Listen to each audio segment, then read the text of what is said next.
Hello guys, welcome back to my channel. Radhe Radhe. कैसे हैं आप सब? आई होप आप सभी अच्छे होंगे। सो आज हम पढ़ते हैं पीएफटी यानी कि पल्मोनरी फंक्शन टेस्ट। बेसिकली हम इसको टू टाइप्स में पढ़ते हैं, स्टैटिक लंग्स फंक्शन टेस्ट और डायनामिक लंग्स फंक्शन टेस्ट। ठीक है, इसको हम बाद में देखेंगे, पहले हम पढ़ेंगे स्टैटिक लंग्स फंक्शन टेस्ट। ये भी टू टाइप में होता है, एक होता है स्टैटिक लंग्स वॉल्यूम और एक होता है स्टैटिक लंग्स कैपेसिटी। इसमें हमारी जैसे tidal volume, inspiratory reserve volume, expiratory reserve volume और रेजिडुअल वॉल्यूम ये आ जाएंगी और इनमें फिर ये सारी कैपेसिटी आ जाएगी। तो फर्स्ट ऑफ ऑल हम स्टैटिक लंग्स वॉल्यूम को डिटेल में पढ़ेंगे। सो स्टैटिक लंग्स वॉल्यूम में जो सबसे पहले आएगी वो होगी tidal volume. Volume of air breath in और out in the normal quiet respiration.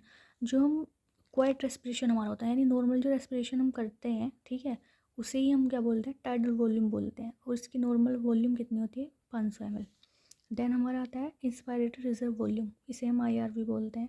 The amount of air that can be inhale forcefully after a normal inspiration also known as IRV। यानी कि हमने क्या किया, जो नॉर्मल इंस्पायरेशन हम करें उसके बाद जो हमने फोर्सफुली इनहेल किया उसको हम बोलते हैं इंस्पायरेटरी रिजर्व वॉल्यूम। इसकी नॉर्मल अमाउंट होता है 3100 से 3300। Then expiratory reserve volume, the amount of air that can be exhale forcefully after a normal respiration also called expiratory reserve volume. यानी कि नॉर्मल एक्सपायरेशन के बाद जो हम फोर्सफुली एक्सेल करते हैं एयर को, उसे हम बोलते हैं एक्सपायरेटरी रिजर्व वॉल्यूम। इसकी जो नॉर्मल वैल्यू होती है 1000 से 1200 ml होती है। सो फिर हमारा आता है fourth residual volume, volume of air remaining in the lungs even after force expiration. तो यानी कि फोर्सफुली जो एक्सपायरेशन हमने किया उसके बाद भी जो लंग्स में एयर बची होती है उसे हम बोलते हैं रेजिडुअल वॉल्यूम, बची हुई एयर को। इसकी जो नॉर्मल वैल्यू होती है 1200 ml। फिर बात करते हैं स्टैटिक लंग्स कैपेसिटी। इसमें हम देखते हैं कॉम्बिनेशन ऑफ टू और मोर लंग्स वॉल्यूम, यानी टू और मोर यानी दो या दो से ज़्यादा वॉल्यूम को मिलाने के बाद जो कॉम्बिनेशन बनता है उसको हम बोलते हैं static lungs capacity.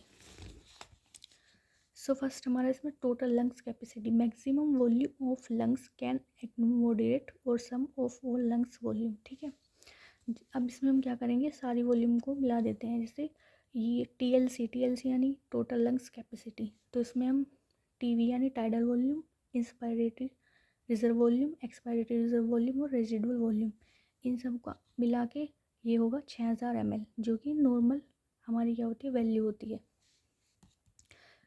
Vital capacity में हमें क्या करना है, इंस्पायरेटरी रिजर्व वॉल्यूम को प्लस करना है टाइडल वॉल्यूम और एक्सपायरेटरी रिजर्व वॉल्यूम।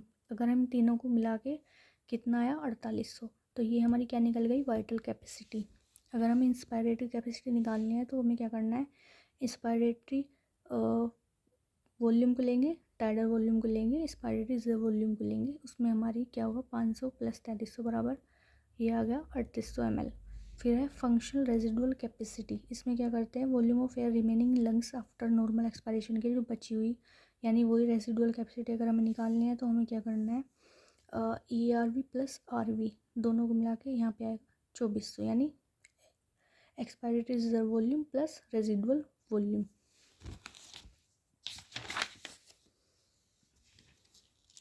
देन हम पढ़ते हैं लंग्स वॉल्यूम यूनिट में कितनी होती है। तो टोटल लंग्स कैपेसिटी होती है 160 ml, वाइटल कैपेसिटी होती है 120 ml और टाइडल वॉल्यूम होती है 16 ml। ठीक है, जब बेबी क्राई करता है। ठीक है, देन हमारा डायनामिक लंग्स फंक्शन टेस्ट है, इसको हम नेक्स्ट वीडियो में पढ़ेंगे। Thank you so much. Video अच्छी लगी तो लाइक करें, सब्सक्राइब करें और कमेंट करें।